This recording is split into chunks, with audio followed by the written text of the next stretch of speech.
That's a great point, Mikey. And you gave 3 exceptional qualities for these gifted bosses. What kind of things are you expecting in the future? Maybe the next phase of gifted bosses?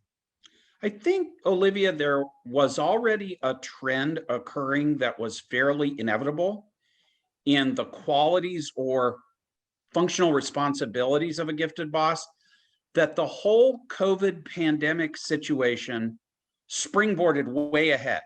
And we see a number of trends, right, that probably would have happened anyway, like working from your home was going to happen anyway in certain jobs, and COVID just made it a reality. And now look at us. I am in my kitchen, right?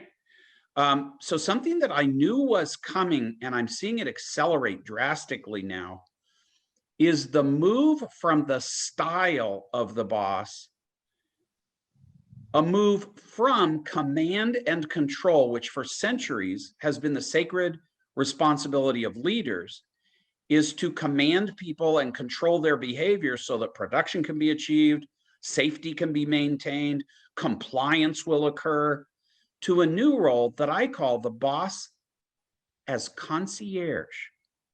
We're seeing a lot of rise kind of in the power of the individual and collective employee. We saw a lot of material during and after COVID, employees insisting that their workplace be socially distanced or masks worn or sanitized or whatever the case may be, and insisting to the boss that that happened. Well, 20 years ago, that didn't occur. If you're told to come back to work, you come back to work, and whatever the workplace is, it is, and the boss and the company paid for it, and now you have to use it.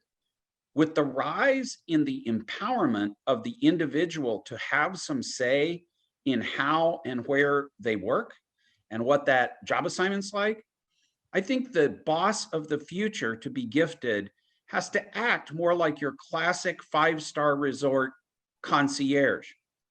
How can I show you our company and its culture and environment before you ever even interview for your job?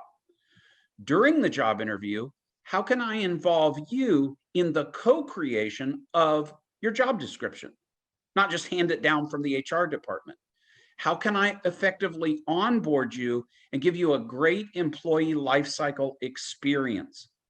How can I help you be safe, be appreciated, be recognized and rewarded, be appropriately compensated? And one that's becoming increasingly a driver of the concierge style boss is how you deploy your time.